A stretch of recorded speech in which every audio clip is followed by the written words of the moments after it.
नमस्कार, उत्तराखंड परिक्रमा देख रहे हैं आप और मैं आकाश देशवाल।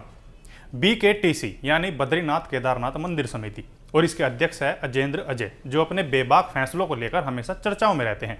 लेकिन वहीं इनकी विरोधी लॉबी भी इन्हें हर बात पर घेरने की कोशिश में लगी रहती है। अब चाहे वो केदारनाथ मंदिर में लगे सोने के पीतल में बदलने की घटना हो या फिर फर्जी QR कोड वाली घटना। हालांकि ये मुद्दे राष्ट्रीय स्तर पर भी चर्चा का विषय बने थे, लेकिन अध्यक्ष का कहना है कि वे मंदिर समिति में पारदर्शिता से काम करेंगे और किसी भी प्रकार की गड़बड़ी नहीं होने देंगे। अब इसी बीच अध्यक्ष के कार्यकाल में वे फैसले भी चर्चाओं में हैं जो उनके द्वारा व्यवस्था को सुचारू रूप से चलाने के लिए लिए गए थे, जैसे कि ट्रांसफर व्यवस्था को लागू करना। अध्यक्ष पद का कार्यभार संभालते ही अजेंद्र अजय ने सबसे पहले BKTC की कार्यप्रणाली में बदलाव के प्रयास किए। 1939 में अंग्रेजों के समय गठित हुई BKTC में कर्मचारियों व अधिकारियों के ट्रांसफर अपवाद स्वरूप ही होते रहे हैं, लेकिन अजेंद्र ने कर्मचारियों व अधिकारियों के स्थानांतरण कर BKTC में हड़कंप मचा दिया था। साथ ही 130 से अधिक कार्मिकों के वेतन में वृद्धि भी की थी। और दूसरा फैसला था एक दशक से कुंडली जमाए अधिकारियों को चलता करना। BKTC अध्यक्ष ने लगभग 11 सालों से BKTC के मुख्य कार्यधिकारी की कुर्सी पर कुंडली जमाए बैठे अफसर BD सिंह को भी चलता किया था। भाजपा हो या फिर कांग्रेस, हर सरकार में BKTC के मुख्य कार्यधिकारी की कुर्सी पर जमे रहने वाले BD सिंह ने मंदिर समिति से हटते ही स्वैच्छिक सेवा निवृत्ति ही ले ली थी। और तीसरा फैसला था वित्तीय पारदर्शिता कायम करने के लिए वित्त अधिकारी की नियुक्ति करना, साथ ही दान पात्र में पारदर्शिता लाने के लिए एक पारदर्शी बॉक्स की नियुक्ति करना।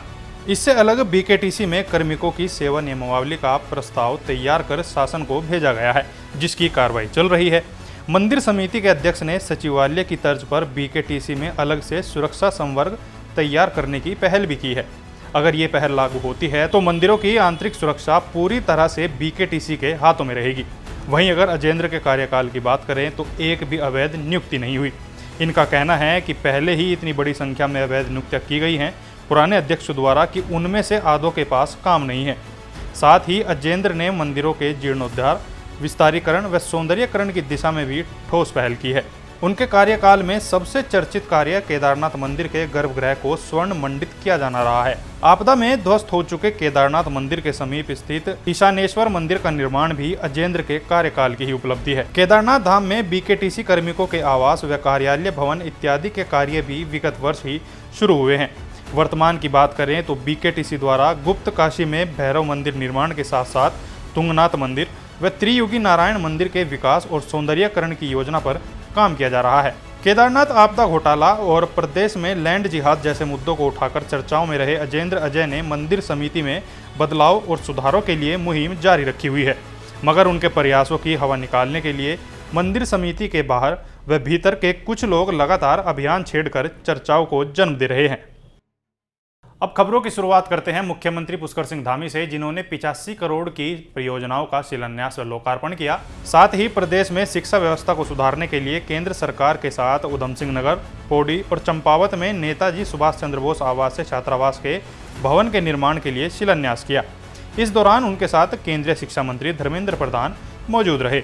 मुख्यमंत्री पुष्कर सिंह धामी की कैबिनेट बैठक में 6 प्रस्तावों पर मोहर लगाई गई। मुख्य सचिव ने बताया कि ग्लोबल इन्वेस्टर समिट को ध्यान में रखते हुए प्रदेश में निवेश बढ़ाने और निवेशकों को लुभाने के लिए नीति में बदलाव किया गया है, जिनमें निवेशकों को जमीन उपलब्ध कराने से लेकर उद्योग लगाने के कई बड़ी राहत दी गई है। लोक निर्माण विभाग मंत्री सतपाल महाराज ने देहरादून में निर्माणाधीन दिल्ली दून एक्सप्रेसवे का आशा रोडी डाटकाली में निरीक्षण किया। उन्होंने अधिकारियों को जल्द कार्यों को पूरा करने के निर्देश दिए। वहीं सतपाल महाराज का कहना है कि ये एक्सप्रेसवे मार्च 2024 तक पूरा हो जाएगा। आउटसोर्स कर्मचारियों को अब मातृत्व अवकाश भी दिया जाएगा। इसके लिए सरकार ने संविदा आधार पर सरकारी विभागों में कार्यरत महिला कर्मचारियों को 180 दिन का मातृत्व अवकाश की सुविधा दी।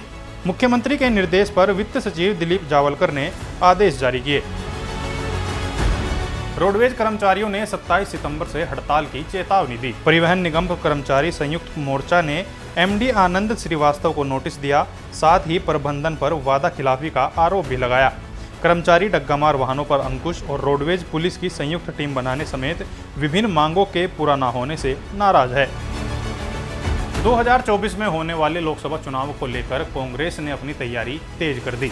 कांग्रेस प्रदेश अध्यक्ष करण महारा ने बताया कि लोकसभा चुनाव की तैयारियों के संबंध में कांग्रेस की हाई लेवल मीटिंग हैदराबाद में 17, 18 और 19 सितंबर को होगी। उत्तराखंड के परिप्रेक्ष्य में अगर आप देखें तो हमारी लगातार बैठकें चल रही हैं। कल हल्द्वानी में भी युवा कांग्रेस का प्रदेश स्तर का सम्मेलन है, उसमें भी बैठकों की चर्चा होगी। डेंगू की रोकथाम के लिए सरकार और स्वास्थ्य महकमा लगातार कार्य कर रहा है। इसके चलते डेंगू रोकथाम के लिए 4 दिन तक देहरादून जिले में महाअभियान चलाया जाएगा। इसके लिए स्वास्थ्य सचिव डॉक्टर आर राजेश कुमार ने डेंगू के हॉटस्पॉट बने इलाकों से अभियान की शुरुआत करने के निर्देश दिए। जनपद देहरादून में जो दून हॉस्पिटल है और कोऑर्डिनेशन हॉस्पिटल है, इन दोनों का मेरे द्वारा निरीक्षण किया गया और बाकी यहाँ पे जो कंट्रोल रूम इस्टेब्लिश गया है डिस्ट्रिक्ट एडमिनिस्ट्रेशन द्वारा, उसका भी निरीक्षण किया गया। और फील्ड में भी जो हमारे हॉटस्पॉट्स हैं अजयपुर कला, धर्मपुर, तेजपुर इत्यादि, यहाँ पे भी विजिट किया गया। उत्तराखंड में स्थित 117 मदरसों में भी अब संस्कृत पढ़ाई जाएगी। यह जानकारी खुद उत्तराखंड वक्फ बोर्ड के अध्यक्ष शादाब शम्स ने दी। उन्होंने कहा कि मदरसों में एनसीईआरटी का पाठ्यक्रम लागू करने जा रहे हैं। इसमें अन्य विषयों के साथ संस्कृत की शिक्षा भी शामिल है। मेरे बच्चों को अब हर लैंग्वेज पढ़ने का अधिकार होगा। देवभूमि उत्तराखंड में संस्कृत नहीं पढ़ाई जाएगी तो कहाँ पढ़ाई जाएगी? मैं ये मानता हूँ कि अब वक्त आ गया है बदलने का, और अब समाज भी बदलने के लिए पूरी तरह से तैयार है।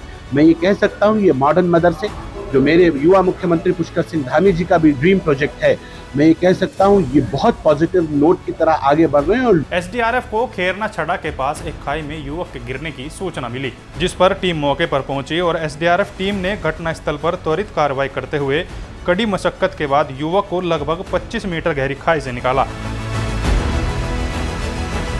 जिलाधिकारी वंदना ने जनपद में पशु क्रूरता निवारण समिति की समीक्षा बैठक ली। बैठक में गोवंश संस्करण अधिनियम, पशु कल्याण बोर्ड के पंजीकरण, पशु क्रूरता के मामलों के अलावा तहसील स्तर पर आवश्यकता अनुसार गौशाला निर्माण के लिए भूमि चिन्हित करने पर चर्चा की गई। मुख्यमंत्री पुष्कर सिंह धामी ने गंगानगर राजस्थान में सैनिक सम्मान समारोह कार्यक्रम में प्रतिभाग किया। यहां उन्होंने वीर सैनिकों के परिजनों को सम्मानित करते हुए कहा कि राजस्थान और उत्तराखंड वीरों एवं बलिदानियों की भूमि है। ये बात हमारे सैनिकों ने अब तक किए हुए सभी युद्धों में सिद्ध भी की है। तो आज के लिए उत्तराखंड परिक्रमा में इतना ही। कल फिर हाजिर होंगे कुछ अन्य खबरों के साथ। तब तक देखते रहिए क्राइम पेट्रोल। नमस्कार।